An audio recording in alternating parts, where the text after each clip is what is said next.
కాస్తంత గ్యాప్ దొరికింది. మళ్ళీ ఈమె మొదలెట్టింది, హాయ్. అబ్బా ఈడు ఇంకా రెచ్చిపోయాడు. ఎలాగున్నావు, ఏంటి, మాట మాట మాట మాట కలిసింది, మాట మాట కలిసింది. వీళ్ళిద్దరూ కూడా దగ్గర అయిపోయారు. దగ్గర అయిపోయిన తరువాత ఏమండి, పాపం ఎప్పటికైనా బయలుపరచబడుతుంది. మనం చాలా తెలివిగా తప్పించుకుంటున్నాం, ఎవ్వరూ చూడట్లేదు అని మనం అనుకోవచ్చు. కానీ ఏదో ఒకరోజు పాపం పట్టుకుంటుంది. నీకు పెళ్ళి అయిపోయింది కదా, మరి చాటింగ్ చేసినప్పుడు తెలియదండి పెళ్ళి అయిందో పెళ్ళి అవ్వలేదో. నీకు భర్త ఉన్నాడు కదా, భర్త ఉన్నాడన్న సంగతి చాటింగ్ చేసినప్పుడు తెలీదా? వచ్చేనా డైరెక్ట్గా సూట్ కేసు పెట్టుకుని నీ దగ్గరకు వచ్చేనా? ఏదో టైం పాస్ కోసం నేను చేశాను.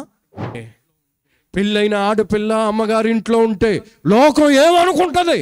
ఐగుప్తు జ్ఞాపకాలు నీ పెళ్ళి అవటంతోనే చెరిపేసుకోవాలి కదా.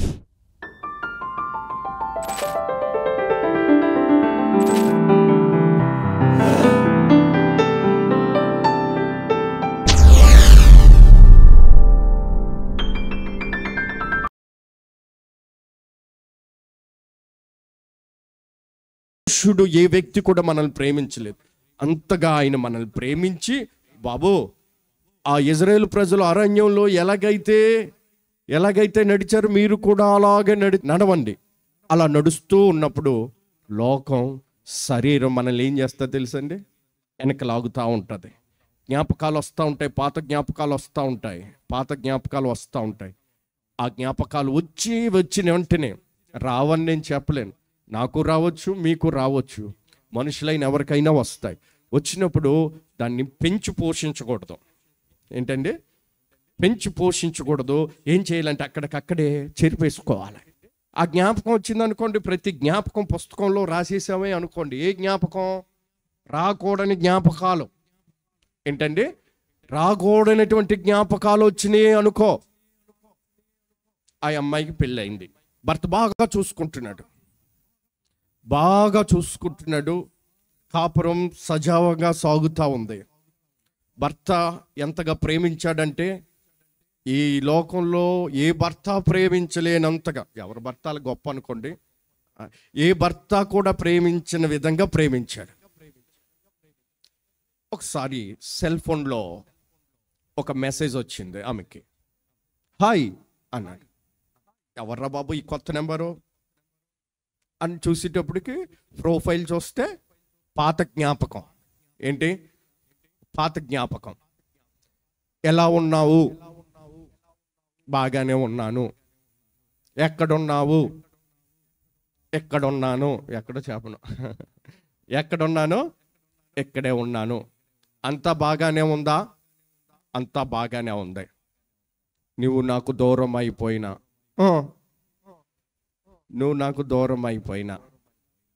నేను నీకు దూరం అవ్వలేదు. నా నెంబర్ నువ్వు చెరిపేసినా నీ నెంబర్ నేను ఎలా పట్టుకున్నానో తెలుసా? అంటే ఎంత ప్రేమ ఉంది నీ మీద, నాకు ఎంత ప్రేమ ఉంది.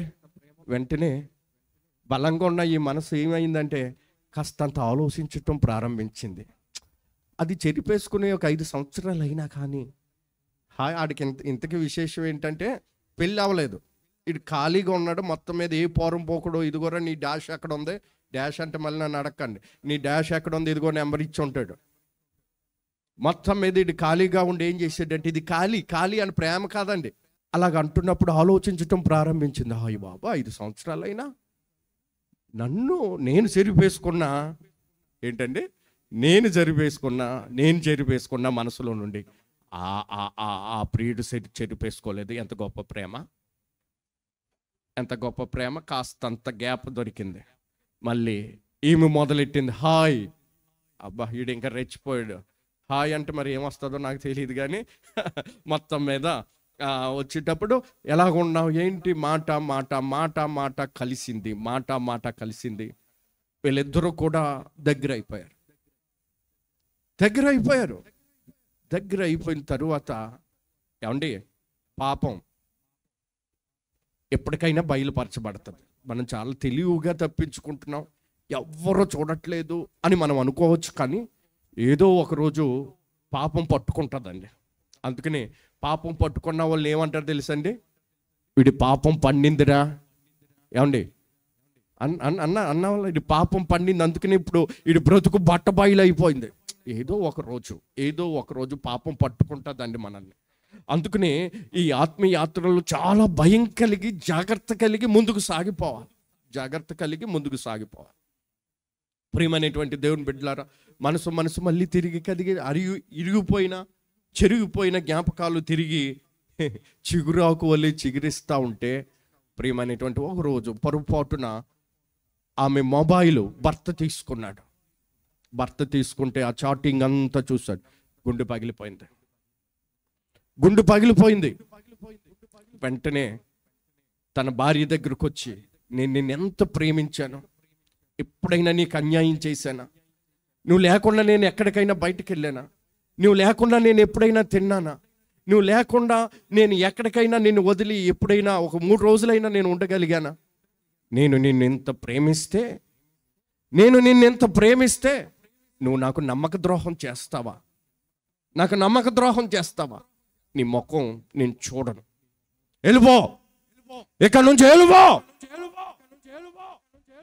అయ్యగారికి చాటింగ్ చేసిందేమో, మా ఆయన వెళ్ళిపోమంటున్నాడు, ఇదే అవకాశం. వచ్చేయమంటావు నీ దగ్గరికి?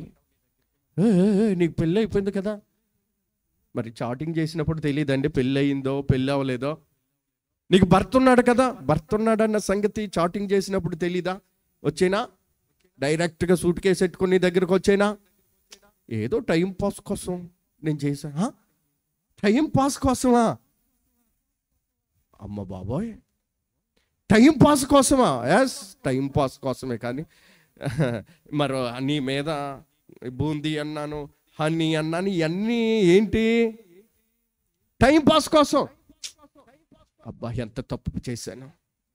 ఇటు అయిన వాడికి ఇటు కానివాడికి చెందకుండా నా బ్రతుక అగమ్య గోచరం అయిపోయింది. ఏం చెయ్యాలి? తల్లిదండ్రులు ఇంటికి వచ్చింది అమ్మ. ఆ అమ్మాయి తల్లిదండ్రులు ఇంటికి వచ్చింది. ఏంటి అమ్మ పెట్టి బేడ సర్దుకొని వెంటనే వచ్చేసావు? అల్లుడు గారు ఏరి అన్నారు. వస్తారు అన్నారు. 2 రోజులు చూశారు, 3 రోజులు చూశారు. అల్లుడు గారు ఎప్పుడు వస్తారు? ఇంకా రారమ్మా. ఎందుకు రారో? తప్పు చేశానమ్మ, ఇలా తప్పు చేశా, కొంప ముంచావు కదా. ఇటు ప్రియుడికి దూరమై భర్తకు దూరమై ఒక ఆడపిల్ల ఇంట్లో ఉంటే, పెళ్ళైన ఆడపిల్ల అమ్మగారి ఇంట్లో ఉంటే లోకం ఏమనుకుంటుంది? నువ్వు దేవుణ్ణి నమ్ముకున్నావు కదా.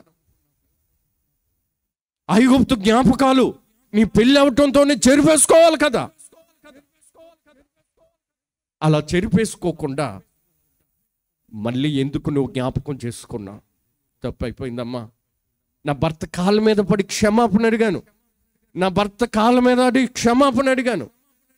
క్షమాపణ అడిగినా నా భర్త కరగలేదమ్మా.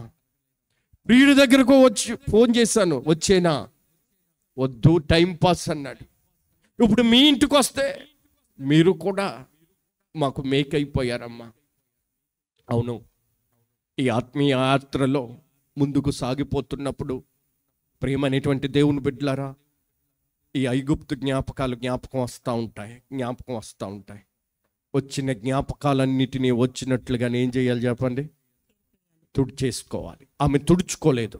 1 నెల రోజులు గడిచిన తరువాత ఆమె భర్త ఇంత పెద్ద కోర్టులో నుండి నోటీస్ పంపించాడు. ఇక నీకు నాకు నమ్మక ద్రోహివే, నువ్వు నాకు డైవర్స్ ఇచ్చేయి. ఫోన్ చేసింది, నీ కాళ్ళు అట్టుకుంటాను, నేను ఇంకెప్పుడు చేయను, నో, నేను నిన్ను క్షమించను. అంటే బైబిల్ గ్రంథం ఏం చెప్తుందంటే, ఆ విషయంలోనటండి భర్తకు వచ్చే రోషం చాలా రౌద్రమైందటండి. ఏంటంటే చాలా రౌద్రమైంది.